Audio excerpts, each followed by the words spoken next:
Hi friends, mini log అండి. Evening 3కి అయితే స్టార్ట్ చేశాను. ముందుగా అయితే బయట తుడిచేసుకుందామండి. లోపల పక్క ఒక పక్క అయిపోయింది కదండి, ఇంకా బయట రెండు వైపులా తుడిచేసుకుని తర్వాత మెట్లు తుడిచేసుకుందామండి. బయట కూడా అయిపోవచ్చిందండి. ఇంకా వాకాలు తుడిచేసుకుని కల్లాపు చల్లేసి ముగ్గు పెట్టేసుకుని లోపలికి వెళ్ళిపోదాము.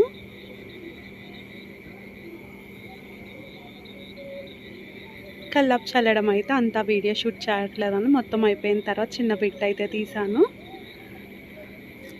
ఇంక ఈ పక్క కూడా తుడిచేసుకుందామండి.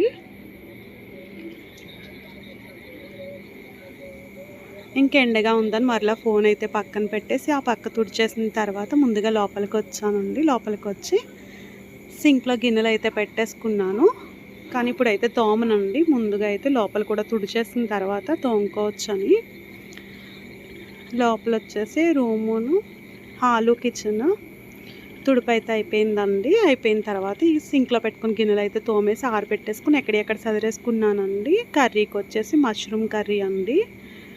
అవన్నీ కట్ చేసి పెట్టేసుకున్నాను. ఈలో పిల్లలు అయితే వచ్చారండి. వస్తే వాళ్ళ బాక్స్లో అయితే తోమేసి ఆరబెట్టేసుకుని ఇవి ఎక్కడెక్కడ సదిరేసుకుంటానండి. ఇంకా కర్రీ వచ్చేసి మష్రూమ్ కర్రీ ప్రిపేర్ చేస్తున్నానండి. ఆల్రెడీ షార్ట్ వీడియోలో అప్లోడ్ చేసేసాను. ఇంక ఫుల్ వీడియో పెట్టట్లేదండి. ఇక్కడ ఒక పక్క పెరుగు పాలు అయితే పెట్టేశాను. పిల్లల పాలు పెట్టేసిన తర్వాత పరోటాలు అయితే వేపుతున్నానండి. మష్రూమ్ కర్రీ టేస్ట్ అయితే బాగుందన్నారండి. మా ఇంట్లో వాళ్ళకైతే బాగా నచ్చింది.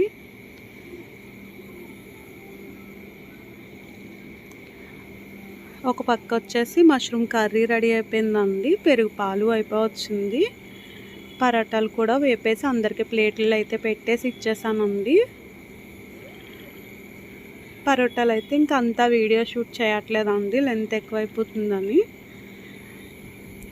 ఈలోపు పిల్లల పాలు కాసిన దాకా అయితే తోమేసుకున్నానండి. కూర కూడా ఒక పాత్రలోకి తీసేసుకుని కూర తోమేసుకున్నాను. ఇవి ఆరిపోయిన తర్వాత ఎక్కడెక్కడ సదిరేసుకుంటానండి. ఇంక ఇప్పుడు వచ్చేసి గ్యాస్ అయితే క్లీన్ చేసేసుకుని